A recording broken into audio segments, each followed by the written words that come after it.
Breaking news. This is WYFF News 4 at 6 in high definition.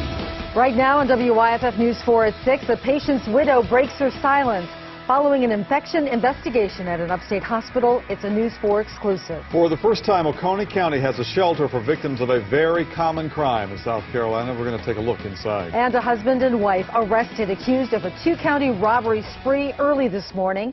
But first tonight, of course, the weather. Sky 4 reveals clear skies over Greenville right now, but John says that is bound to change. John, what's going on out there? Yeah, you know, the last hour and a half or so, Michael and Carol have been talking about some pretty nasty thunderstorms that are fired up well ahead of the cold front back in East Tennessee, and now they're moving eastbound with a little bit of a turn almost to the east-southeast at about 30 miles per hour. And because they're moving now right on the North Carolina and Tennessee line, some pretty nasty thunderstorms are moving into North Carolina. The National Weather Service has prompted severe thunderstorm warnings to be issued. A few folks in Clifton and also in Boone for the northern mountains until 6:45 this evening. However, these thunderstorms have shown some signs of weakening as they're making their way through the northern mountains. Even through the central mountains coming out of East Tennessee, these thunderstorms for you folks have weakened also somewhat, but still have the potential to produce damaging winds of 50 to 60 miles per hour. And these warnings for you folks in southern Madison County, northern part of Haywood County, all of Swain County now, and then all the way back into Graham County, also Cherokee County. Severe thunderstorm warning continues for Clay County and western part of Macon County, as these thunderstorms are much stronger now. Moving out of East Tennessee, we'll be moving into Graham and Cherokee counties with damaging winds, lots of heavy rain, and intense lightning, to say the least. I'll keep you updated throughout the newscast. Now back to you, Michael and Carol. John, thank you. Now to that widow's story. She was the wife of a patient who died after an infection outbreak in an upstate operating room. Tonight she is sharing her story for the first time, and WYFF News 4's Mike McCormick is here with the exclusive story tonight. Mike, what can you tell us? Well, Michael and Carol, we first introduced you to Lori Wanaker at 5 o'clock. Now you will hear her describe the way she found out just how rare of an infection her husband had. On March 27th, Henry went into Greenville Hospital and had open heart surgery. That surgery on Henry Wanaker's heart ended up breaking his wife's. You know, there was this chair there. I've got his urn over there. Lori Wanaker says her husband ultimately had 2 fevers after the operation to fix his heart murmur. And then some 60 days later, the incision broke open. Split open, and this gunk stuff came out. The family met with an infectious disease doctor at GHS. So she said, now this bacteria is so rare that I have never seen it before. I've read about it in a textbook. On June 20th, nearly 3 months after Henry's surgery, Greenville Health System announced that an atypical mycobacterium infection was affecting heart surgery patients. And we just wonder how long they knew. The hospital sent Henry a letter about the infection, but at that point, he was already in hospice care. And I got there 5 minutes before he died. Henry was 76 when he died on June 22nd. 2 days later, the family got a certified letter from the hospital. No answers to questions, no details. It was a copy of the first one. The hospital is blaming a piece of equipment, though Lori says the doctor never mentioned one. So she turned to attorney Blake Smith.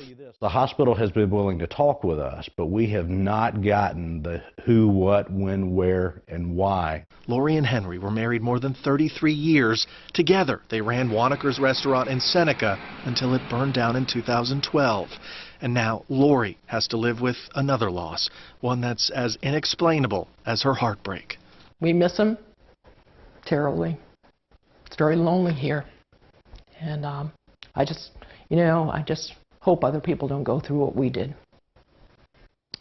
Lori Wanaker believes her husband was the second of the 3 deaths related to the infection. Tonight, 12 other patients are getting treatment. Michael. Mike, thank you.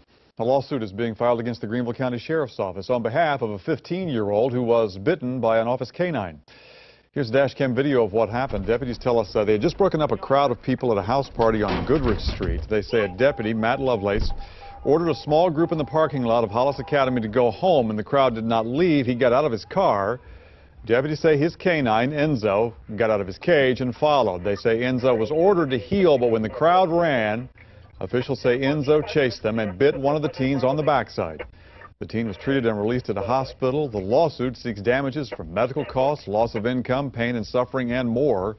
The sheriff's office says the dog was able to get out of that cage because of a buildup of fur on the latch, keeping the latch from securely closing. Now to that husband and wife duo accused of an early morning robbing spree. Tracy Lynn Tate and Stephen Mark Tate went before a Greenville County judge. They were both charged with 3 counts each of armed robbery and criminal conspiracy in Greenville County. Deputies say they believe Tracy Tate is connected to robberies in Anderson County. WYFF News 4's Myra Ruiz has more. A man and woman who were taken away for questioning were inside that gold vehicle, which matches the description of what several clerks say they saw. Greenville County dispatchers say the first call came in from this Quick Trip on Grove Road at 2:47 a.m.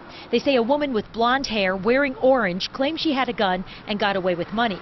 At 3:30 a.m., authorities say a second call sent deputies to a 7-Eleven Exxon on Augusta Road for an incident similar to the previous report.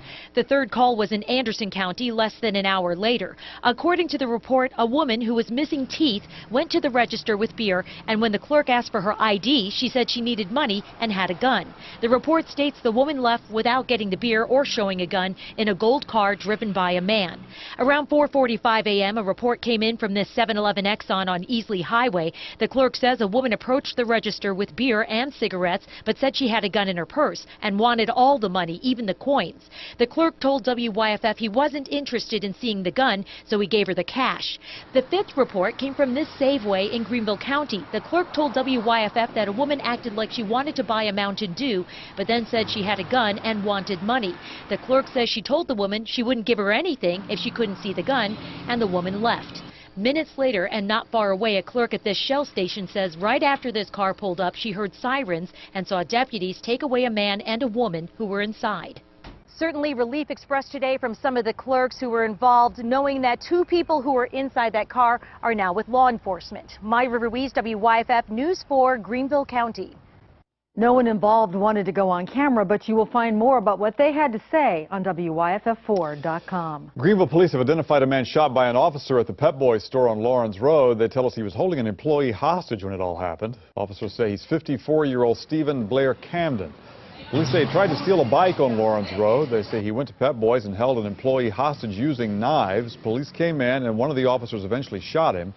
Camden right now is in a hospital. We're told warrants are being prepared against him. A man is in custody this evening. He was found hiding under a porch. Easley police were searching for Kyle Hand along Pine Ridge Drive.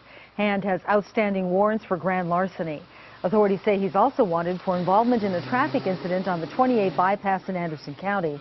They found him this afternoon hiding under a porch on Wentworth Court in Easley.